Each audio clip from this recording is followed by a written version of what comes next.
የ$500,000 ካሜራ በመጠቀም የሰራሁትን ቪዲዮ እንመልከት።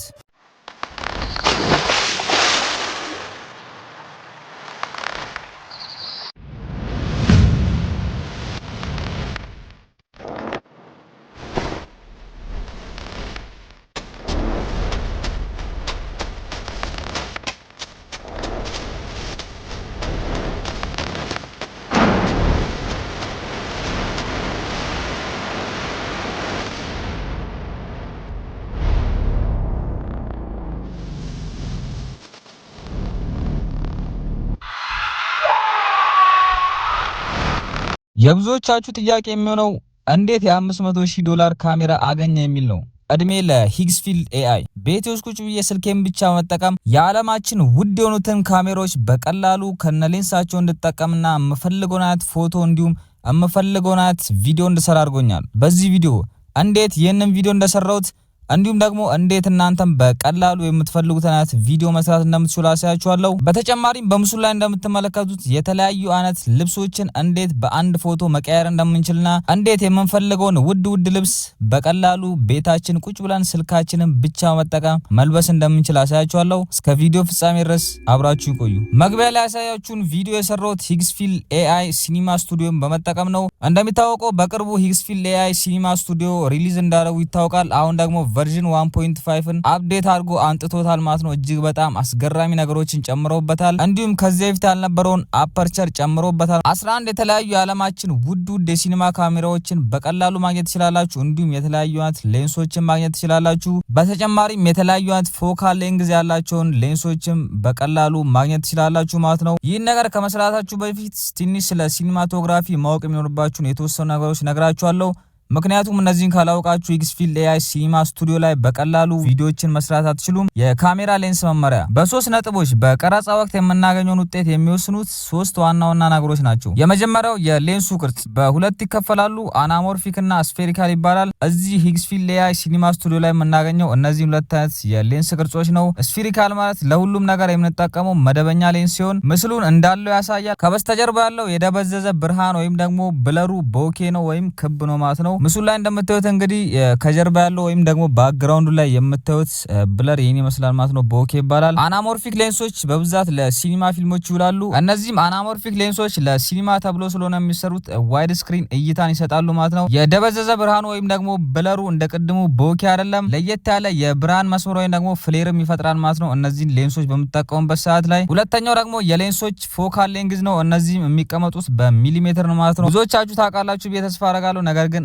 ታውቃላችሁ ቁጥሩ አነስተኛ ሲሆን ለምሳሌ ያክል 16 ሚሊ ሜትር ከሆነ እይታው ደግሞ እጅግ በጣም ሰፊ ይሆናል ማለት ነው። እንዲሁም ደግሞ ዋይድ ይሆናል። ለላንድስኬፕ ፎቶግራፊና ቪዲዮግራፊ እጅግ በጣም የሚመረጠው 16 ሚሊ ሜትር ወይም ደግሞ ቁጥሮቹ አነስ የሚሉ የሌንስ አይነቶች ወይም ደግሞ ፎካል ሌንግዞች ናቸው ማለት ነው። ቁጥሩ ከፍተኛ ሲሆን ደግሞ ለምሳሌ ያክል 200 ሚሊ ሜትር ሌንስ ወይም 200 ሚሊ ሜትር ፎካል ሌንግዝ ካለው እይታው በጣም ጠባብ ይሆናል። ሩቅ ያለን ነገር አቅርቦ ለማየት እጅግ በጣም ወሳኝ ነው። የተለያዩ አይነት የስፖርት ውድድሮችና ናሽናል ጂኦግራፊ ላይም አይታችሁ ከሆነ የሚጠቀሙት እነዚህ አይነት ሌንሶች ነው ማለት ነው። ቁጥሮቹ እጅግ በጣም ከፍ ያሉ ፎካል ሌንግዞችን ነው የሚጠቀሙት።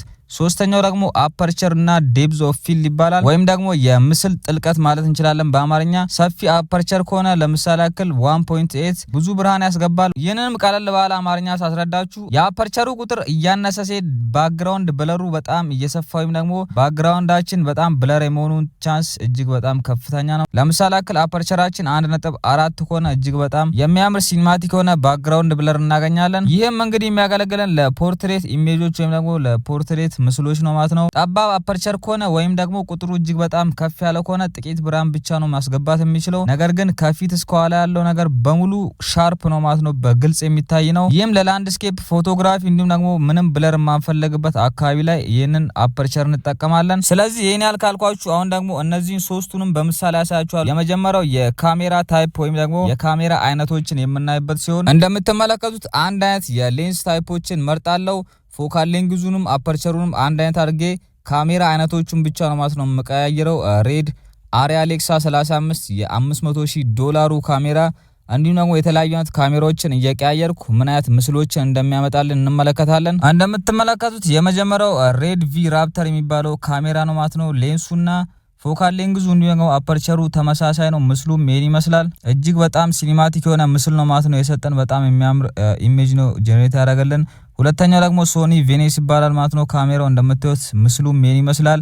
እናንተ እንግዲህ አወዳድራችሁ የትኛው ይበልጣል የሚለውን ኮመንት ላይ ጽፉልኛላችሁ። ሶስተኛው አይማክስ ፊልም ካሜራ ነው። እንደምታዩት ይሄኛውም እጅግ በጣም የሚያምር ካሜራ ነው። እንደምታዩት የሚያምር አይነት ምስል ሰጥቶናል ማለት ነው። ቀደም ቦኬ ያልኳችሁ እዚህ ጋር ነው። ከኋላ እንደምታዩት ክብ ክብ ያለበት ፓርት ነው ማለት ነው። እንደምታዩት እንግዲህ ሁሉም የተለያየ አይነት ምስል ነው እየሰጠኝ የሚገኘው። የትኛው ያምራል የሚለውን ሁላችሁም ኮመንት ላይ ምርጫችሁን ታስቀምጡልኛላችሁ። ይሄኛው አሪ አሌክሳ 35 ነው። እጅግ በጣም ሞዶ ካሜራ ነው ማለት ነው። ድሪም ካሜራ ነው። አንድ ቀን እንደምትጠቀሙ ተስፋ አረጋለሁ። ምስሉ ምን ይመስላል ማለት ነው። እኔ በጣም ነው የወደድኩት የኛው ምስል። የኛው ደግሞ አሪ አሌክሳ 16 ኤስአር ነው። ይሄም እንግዲህ ትንሽ ተቀራራቢ አይነት ኢሜጆችን ሰጥቶኛል። እጅግ በጣም ሃይ ኳሊቲ ኢሜጆችን ነው ጄኔሬት ያደረገልኝ ሂግስፊልድ ኤአይ። ሌላኛው ፓናቪዥን ሚሊኒየም ዲኤክስ ኤል2 ነው። እንደምታዩት የዚህ ምስል ይሄን ይመስላል። እኔ አሪ አሌክሳ 35 እና አሪ ፍሌክስ 16 ኤስአር መርጫለሁ ማለት ነው። እጅግ በጣም የሚያምር ምስልን የሰጡኝ። አሁን ደግሞ በቀጣይ የምናየው የሌንስ ታይፖች ነው ማለት ነው። እጅግ በጣም ብዙ አይነት ሌንሶች አሉ። ቀደም እንግዲህ ሌንሶችን በሁለት ከፍለናል ማለት ነው። አሁን ደግሞ የተለያዩ አይነት የሌንስ ታይፖችን እየመረጥን ምስሎቹ ምን ሊመስሉ እንደሚችሉ አሳያችኋለሁ። ፕሮምፕቱ ይሄን ይመስላል ማለት ነው። ጄኔሬት የሚያደርግልኝ ኢሜጅ እነዚህን ይመስላሉ። የመጀመሪያው ሌንስ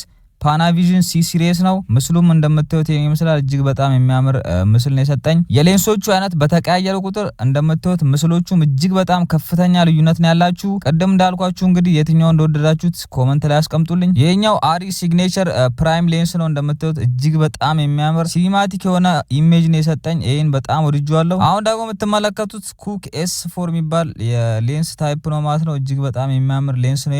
ምስሉም እጅግ በጣም ነው የሚያምረው። ነገር ግን እኔ የቅድሙ ወድጄዋለሁ። እናንተም የምትወዱትን ኮመንት ላይ አስቀምጡልኝ። ይሄኛው ደግሞ ስሙን እንኳን ለመጥራት እጅግ በጣም ነው የሚከብደው። ፔት ዚቫል ይባላል። ፕሮናንሴሽን ተሳስቼ ሊሆን ይችላል። ምስሉ የኔ ይመስላል። እንደምታዩት በጣም የሚያምር ምስል ነው የሰጠን። ሌላኛው ደግሞ ሄሊዮስ ነው። እንደምታዩት እዚህ ጋር ደግሞ የተለያት የኢሜጅ ጄኔሬሽን ነው የሰጠን። ይህን ሌንስ ስንጠቀም እንደዚህ አይነት ኢሜጆችን ነው ማለት ነው ጄኔሬት የሚያደርግልን። ሌላኛው ጄዲሲ ኤክስታል ኤክስፕረስ ይባላል። ይሄኛውም የምታዩት አይነት ምስል ሰጥቶናል። የትኛው ምስል ያምራል፣ የትኛው ሌንስ ልጠቀም የሚለውን ደግሞ እናንተ እያያችሁ መወሰን ትችላላችሁ። እንዲሁም የወደዳችሁትን ሌንስ ኮመንት ላይ አስቀምጡልኝ። ይሄኛው ደግሞ የዜስ አልትራ ፕራይም የምታዩት የኢሜጅ ኳሊቲ ይህን ይመስላል። እያንዳንዱን ነገር ልጭ አርግቶ ነው ያስቀመጠልኝ። የመጨረሻው ደግሞ ሌንስ ቤቢ ነው። የሌንስ ቤቢ ኢሜጅ ይሄን ይመስላል ማለት ነው። እንደምታዩት እጅግ በጣም የሚያምር ኢሜጅ ነው የሰጠኝ። አሁን ደግሞ በመቀጠል የምንመለከተው የፎካል ሌንግዝ አይነቶች ነው ማለት ነው። ቅድም የነገርኳችሁ በሚሊሜትር ያስቀመጥኩላችሁን እያንዳንዱን ኢሜጅ ጄኔሬት አድርጌ ምን ይመስላል የሚለውን አሁን አሳያችኋለሁ። አሁንም ቅድም እንደነግረው አንድ አይነት ካሜራ አንድ አይነት የሌንስ ታይፕ እናረግና ከዛ ደግሞ የተለያዩ አይነት ፎካል ሌንግዞችን እየቀያየርን ኢሜጆችን ጄኔሬት እናደርጋለን። እናንተም የቱን ኢሜጅ እንደወደዳችሁት ኮመንት ላይ ሀሳባችሁን አስቀምጡልኝ። እንደምታዩት ምስሉ ላይ ከነ ሚሊሜትራቸው አስቀምጥላችኋለሁ።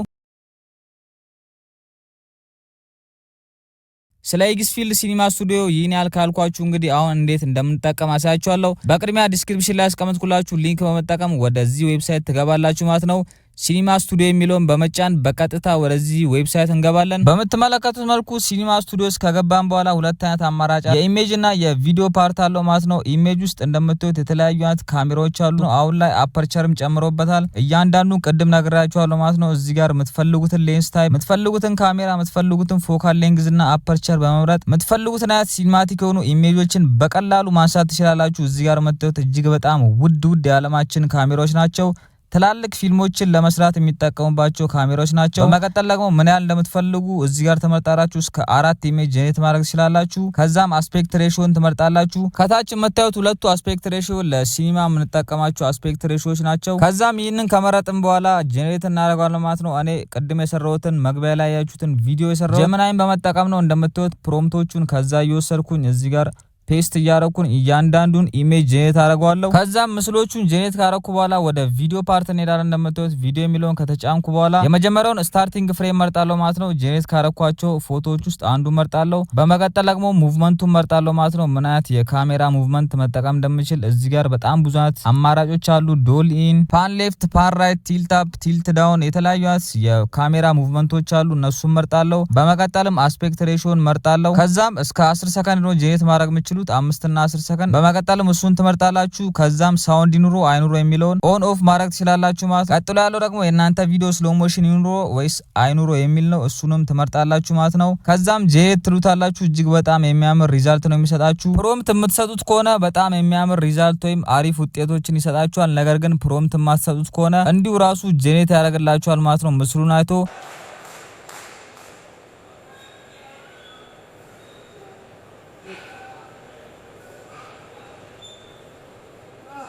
ነገር ግን ፕሮምፕት ማሰጡት ከሆነ ስታርቲንግ እና ኢንዲንግ ፍሬሞችን ማስገባት ይኖርባችኋል። እንደዚህ አይነት ውጤቶችን ማግኘት ትፈልጉ ከሆነ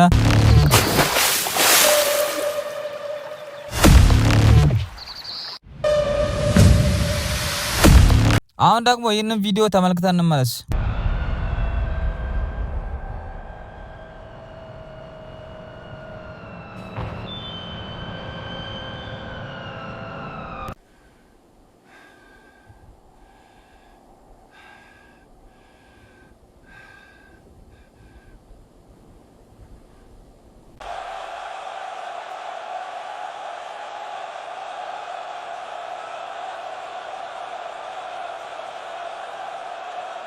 እንዳያችሁት እንግዲህ ቅድም ስለ ሙቪ እያስረዷችሁ የነበረ ሰዓት ላይ እነዚህን 3 ኢሜጆች ጄኔሬት አድርጌ ነበረ። እነዚህንም 3 ኢሜጆች ደግሞ ወደ ምስል ቀይሬ በዚህ መልኩ አሳምሬ አውጥቻለሁ። በመቀጠል ደግሞ ኤአይ ስታይሊስትን አሳያችኋለሁ ማለት ነው። ቅድም መግቢያ ላይ እንዳያችሁት የምትፈልጉትን አይነት ልብስ የምትፈልጉትን አይነት ውድ ልብስ እንዴት በቀላሉ መቀየር እንደምትችሉ አሳያችኋለሁ። ፊታችሁ ሳይቀየር ልብሳችሁን ብቻ መቀየር እንደምትችሉ አሳያችኋለሁ። እንደምታዩት ኤአይ ስታይሊስት ውስጥ እጅግ በጣም ብዙ አይነት አውትፊቶች አሉ ማለት ነው። የወንድና የሴት ከነዚህ የምትፈልጉትን መርጣችሁ ራሳችሁ ላይ ማድረግ ወይም ደግሞ የምትፈልጉት ፎቶ ላይ ማድረግ ትችላላችሁ። አሁን ይህንን አንድ ባንድ አሳያችኋለሁ ማለት ነው። ከዚህ በፊት ጄኔሬት ያደረኳቸው ኢሜጆች አሉ፣ እነሱንም መመልከት ትችላላችሁ። ለምሳሌ እንዲሆነን የሰላም ተስፋዬን ኢሜጅ አስገብተን አሳያችኋለሁ። በቅድሚያ እንደምታዩት አፕሎድ ኢሜጅ የሚለውን ቦታ እንጫና ፎቶአችንን እናስገባለን። በመቀጠልም እሷ ሴት ስለሆነች ፊሜል የሚለውስ በመግባት የተለያዩ አይነት አውትፊቶችን እንመርጣለን። አንድ ላይ የተቀመጡ አውትፊቶች አሉ፣ እንዲሁም ደግሞ ከታች የተለያዩ አይነት አውትፊቶች አሉ ማለት ነው። ለምሳሌ ያክል ጃኬት፣ ሱሪዎች፣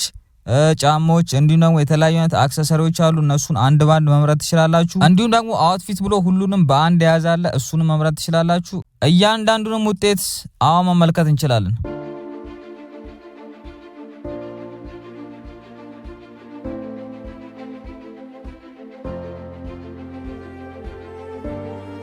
እንደምታዩት እጅግ በጣም የሚያማምር ሪዛልት ሰጥቶናል።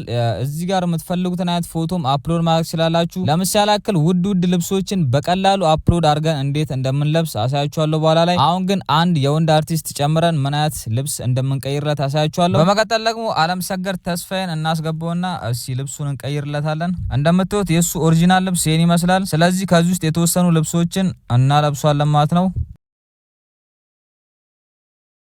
ውጤቱ ምን ይመስላል? እጅግ በጣም ለማመን የሚከብዳት ሪዛልት ሰጥቶናል። ኮፍያ እንኳን አልብሰነው ምንም የተለወጠ ነገር የለም። እንደምታዩት ፊቱ ላይ ምንም የተለወጠ ነገር የለም። ባክግራውንዱም የተለወጠ ነገር የለም። ነገር ግን ባክግራውንድም መቀየር የምትፈልጉ ከሆነ የባክግራውንድ መቀየሪያ አማራጮች አሉ። እንዲሁም ፖዙንም መቀየር ትችላላችሁ ማለት ነው እንደምትፈልጉት። አሁን ደግሞ አዲሱን ሪላይት እንመለከታለን ማለት ነው። እዚህ ጋር የምትፈልጉትን ኢሜጅ ጥቁር ኢሜጅ ወይም ደግሞ ድብዝዝ ያለ ላይት የሌለው ኢሜጅ በመጠቀም የምትፈልጉትን አይነት ላይቶች በቀላሉ እዚህ ጋር ማስገባት ትችላላችሁ። እንደምታዩት ከላይ ከታች ከጎን እንዲሁም ደግሞ ከስር የምትፈልጉትን አይነት ላይት ከጀርባ ማስገባት ትችላላችሁ።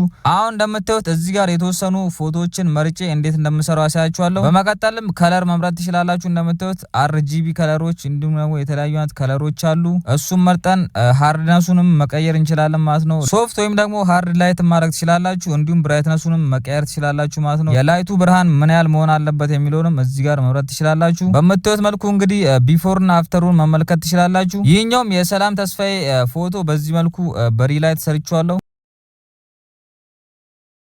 አሁን ደግሞ እንዴት የምንፈልገውን ልብስ አፕሎድ አድርገን መልበስ እንደምንችል አሳያችኋለሁ። በቅድሚያ ውድ የሆነ የሴት ልብስ ጉግል ላይ መርጬ እዚህ ጋር አስገብቻለሁ። እንደምታዩት እጅግ በጣም የገረመኝ ይህንን ቦርሳ ሳስገባው ባክግራውንዱ ነጭ ነበረ። ነገር ግን ራሱ አውቶማቲካሊ ባክግራውንዱን አውጥቶት እዚህ ጋር በፒኤንጂ አስቀምጦልኛል። ከዛም አፕሎድ ካደረገልኝ በኋላ ሰሌክት አድርጌ እዚህ ጋር ጄኔሬተዋለሁ። በምታዩት መልኩ እንግዲህ እጅግ በጣም ለማመን በሚከብድ ደረጃ ይህንን ምስል ሰጥቶኛል። እንዳያችሁት እንግዲህ ሂግስፊልድ ኤአይ በመጠቀም በቀላሉ የምትፈልጉትን የሆሊውድ ፊልሞች መስራት ትችላላችሁ። እንዲሁም ደግሞ አንድ ፎቶ ብቻ በመነሳት የተለያዩ አይነት ፖዞችን መቀየር የምትፈልጉትንም አይነት ውድ ልብስ በቀላሉ መልበስ ትችላላችሁ። እነዚህንም ለማድረግ እንግዲህ ፕራይሲንጉን እዚህ ጋር መመልከት ትችላላችሁ። ቤዚክ 0 ነው። በየቀኑ 10 ክሬዲት ይሰጣችኋል። ነገር ግን ሰብስክራይብ አድርጋችሁ ብትጠቀሙ እጅግ በጣም ብዙ ጥቅሞችን ታገኛላችሁ። እንደምታዩት አኑዋል ወይም ደግሞ በየአመቱ የሚከፈል ነው። በቲም ወይም ደግሞ በግሩፕ ከሆናችሁም እጅግ በጣም ትልቅ ዲስካውንት አለው። የምትፈልጉትን አይነት ፕላን መርጣችሁ እንግዲህ ሰብስክራይብ ማድረግ ትችላላችሁ። ለዛሬ ይዤላችሁ የመጣሁት ቪዲዮ ይመስል ነበረ። የትኛውን የሂግስፊልድ ሞዴል ወደዳችሁት? ሐሳባችሁን ኮሜንት ላይ አስቀምጡልኝ። በሌላ በተመሳሳይ ቪዲዮ እስከምንገናኝ ድረስ ሃስታ ላ ቪስታ።